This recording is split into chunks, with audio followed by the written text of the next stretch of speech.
Collaboration, collection, documentation, digitization. Everything we capture, we do for a reason. We don't do it because it looks pretty.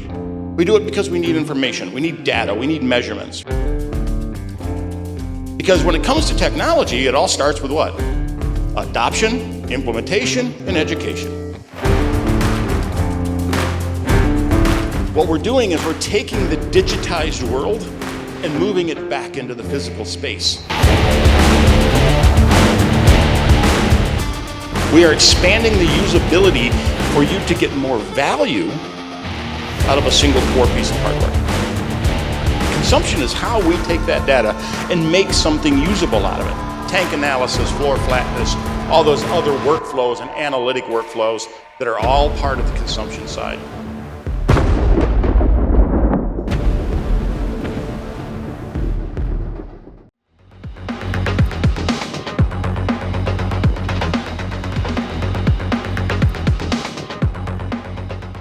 Allow me to introduce myself. My name is Kipp Ivey.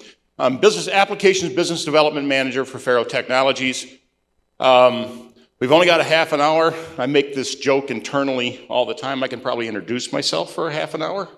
But I've been in the industry 23 years on the tech side of construction. Actually a third generation sheet metal worker by trade of all things. Somebody had told me 40 years ago when I started my sheet metal apprenticeship that this is what I would be doing. I would have told you you're crazy, that it was some sci-fi world. So I find myself on stage with two gentlemen that are going to introduce themselves as well. And then we're going to take some time, walk you through a little bit of the ecosystem about Faro and a little bit about reality capture and how we see it. So. Thanks, Kipp. So, yeah, my name is Kyle Tarr. I'm the Senior Business Development Manager for the AEC part here at Faro.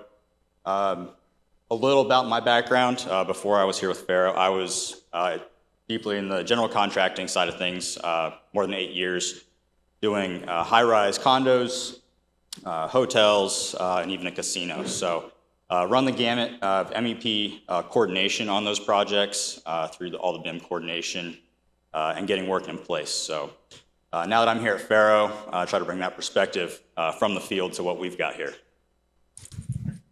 All right, thanks. Yeah, I'm Barry Young, a basic senior application engineer with Faro for 23 years now. Mostly on the 3DM side of things, slowly starting to integrate into the capture side.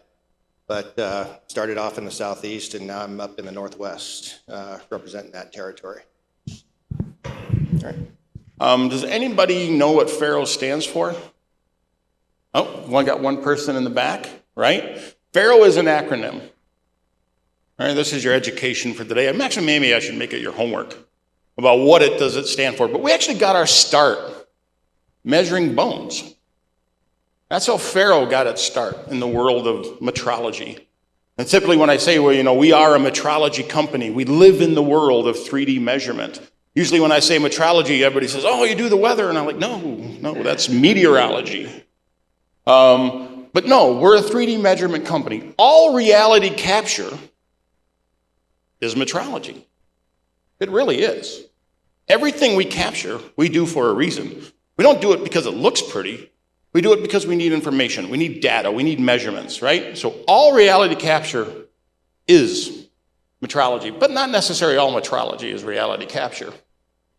So we're going to talk a little bit about agenda, evaluating needs, so forth. You can all read that. I'm not one of those guys that is going to read a PowerPoint. It's just not in my DNA. So I gave a talk a couple weeks back, and I called it the shuns. And everybody looked at me, and like this young gentleman in the front here looks at me like, what do you mean, the shuns? And we're talking about the concept of metrology, and we're talking about what we do in the world of reality capture. This time we were focusing a lot in the MEP space. And I came to the realization that almost everything that we do ends in the letters T-I-O-N. Because when it comes to technology, it all starts with what? Adoption, implementation, and education. Right? Everything starts with that. So we focused on a couple workflow examples of how you can use reality capture in the world of visualization and verification and validation and prefabrication. And I came to the realization that what we do as reality capture professionals revolves around collaboration, collection, documentation, digitization, confirmation, verification, and we're moving more and more into prefabrication and fabrication using the reality capture data. But it's all about a digitization strategy. It is about moving the real world into a digital space. So I'm going to have Kyle talk about this. Now, I know everybody's seen the DBO wheel before, right? Yeah, so like Kipp said, this is the project life cycle kind of as we see it and where we see ourselves fitting into this life cycle of a construction project. Because we do have the full gamut of reality capture from the 360 imagery, like with our Hollow Builder. We've got the laser scanners that most of you are probably most familiar with, but we've also got visual templating that it can be used in the manufacturing side of things to get those products that come out on site. So we can actually take the digital world and bring it back to the real world, so to say. And then also with the metrology that Barry will speak about here in a little bit for the super precise measurements that a lot of the stuff on a job site is not needed, but all the stuff that goes into getting to the job site is going to require that kind of precision. So this is how we see it, where we see ourselves fitting in, and there's a lot of different places that the tools can fit throughout. Obviously, the scanner used pretty much everywhere. So this was the visual templating that I spoke about a second ago. So here on the right, we've got our tracer that can be used for doing prefabrication, the shuns, like Kipp said, and then also the project tracking with the Hollow Builder and the scanner really going seamlessly together for what your needs are on your job site.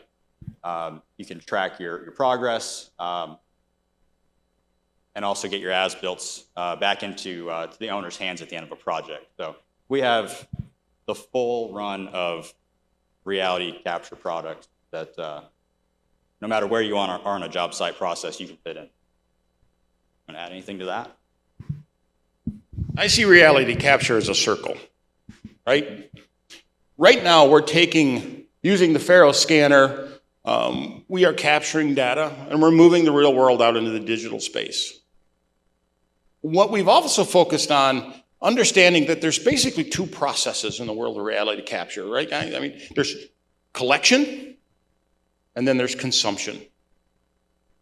The collection process is the hardware side, the scanners, the 360 cameras, the other sensors used to collect the data. On the consumption side, you have your software applications, the scenes, the recaps of the world for the registration process, and then modeling applications for modeling or creating something solid out of something that is billions and billions of points. That's the consumption side. Consumption is how we take that data and make something usable out of it. So when we started thinking with the tracer, what we're doing is we're reversing that in there. We're reversing that. What we're doing is we're taking the digitized world and moving it back into the physical space so that we can measure and create digital templating in the world of fabrication and prefabrication. And you'll see we actually have one of the Faro arms, and Barry's going to talk about that in a little bit, which is the same process. Once again, taking digital space and moving it and comparing it to the real physical world. About 2 years ago, I was blessed to be involved with Boston Dynamics and began the relationship with Boston Dynamics and Faro as an early adopter function. So we created what was called Faro Trek. We were the first to market within that LiDAR space. It's really great to see that the other vendors are now following suit and coming and realizing that this autonomous platform or semi-autonomous platform, all pun intended, has legs, right? Because this is something that allows us to send out into the field, collect data, and I commonly refer it to in areas that are dangerous to the human condition. confined space, hazard condition, nuclear, high voltage, areas where data needs to be collected, where I don't want to put you in a dosed environment. Data needs to be collected in those environments. And right now, we're sending our technicians into those environments to collect that data. This was one of the real drivers for us in creating Faro Trek, which is really for us was a simple API to API integration that allowed us to create a wireless connection between our existing Faro scanner and Boston Dynamics. Don't have to buy a new scanner.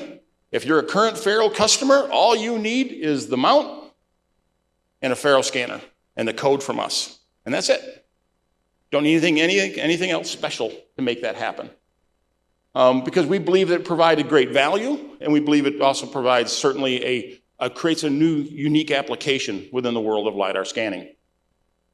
To give you an idea, hopefully this plays, this is sped up. So basically this is how it works. Spot walks to a location, sends a signal and says, I'm here, tells the scanner to go ahead and start collect the data. We're collecting the data at whatever you set your scanner at, whatever your current processes are, or whatever your current parameters are.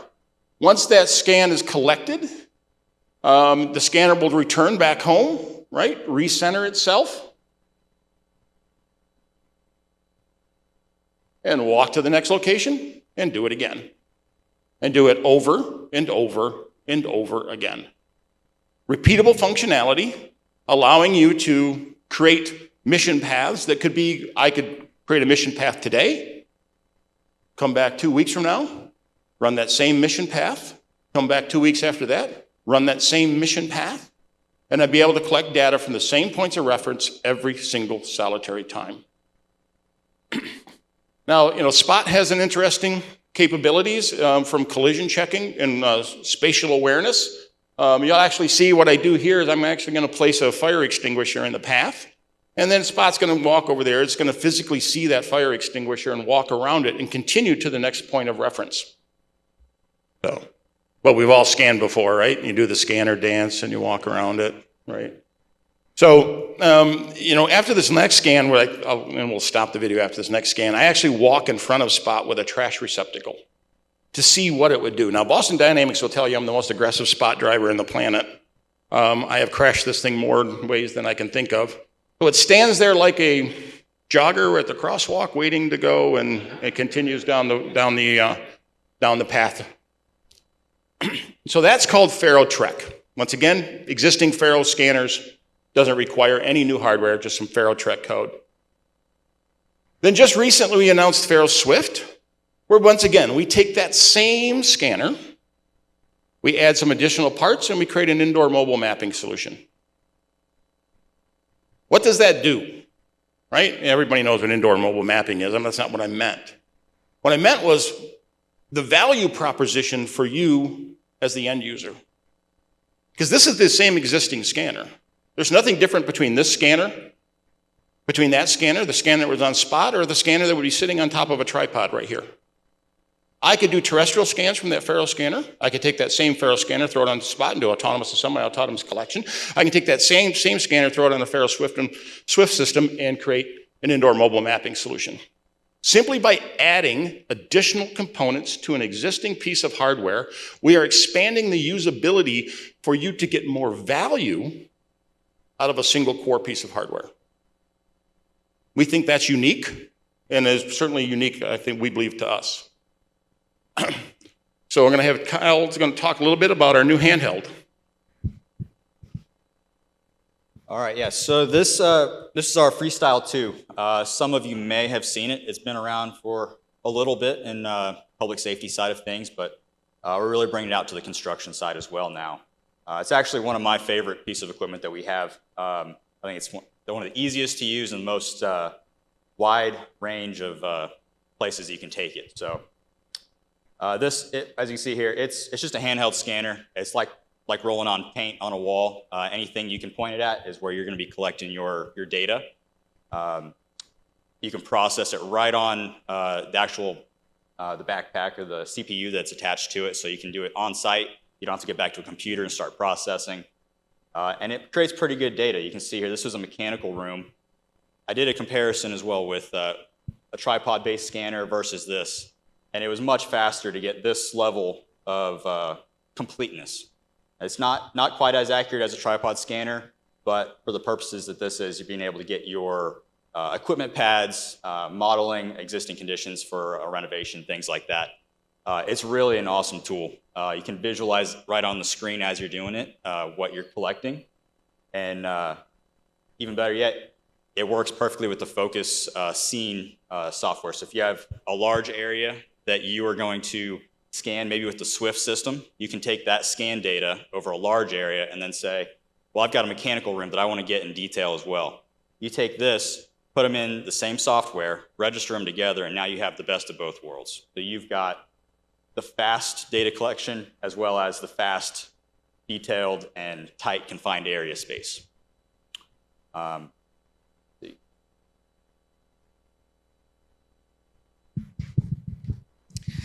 All right, so now we're going to start talking about the Faro arms. So this is our new Quantum Max series of arms that we just came out with a few months ago.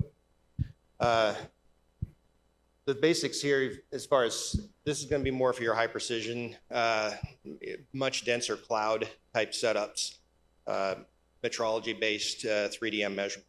So this can be also, it does collect point clouds, so it basically integrates straight into some of our focus data, the Freestyle data that we've already talked. It can all be merged together. So this device typically gets set up on a tripod. We've got magnetic mounts, vacuum mounts, all kinds of ways to actually set it up. But typically tripods. As far as collection, we basically run through USB, and we can also scan in Wi-Fi now, Wi-Fi, Bluetooth, so you don't have to have this plugged into anything. It can be all run on batteries. We got 3 series of arms. So we got the S, M, and E. They're just the exact same arm, just different levels of accuracy between them. All right, so we got those 3. We've also got 3 types of lasers now that we can put on this. We've got the R, the P, and the S.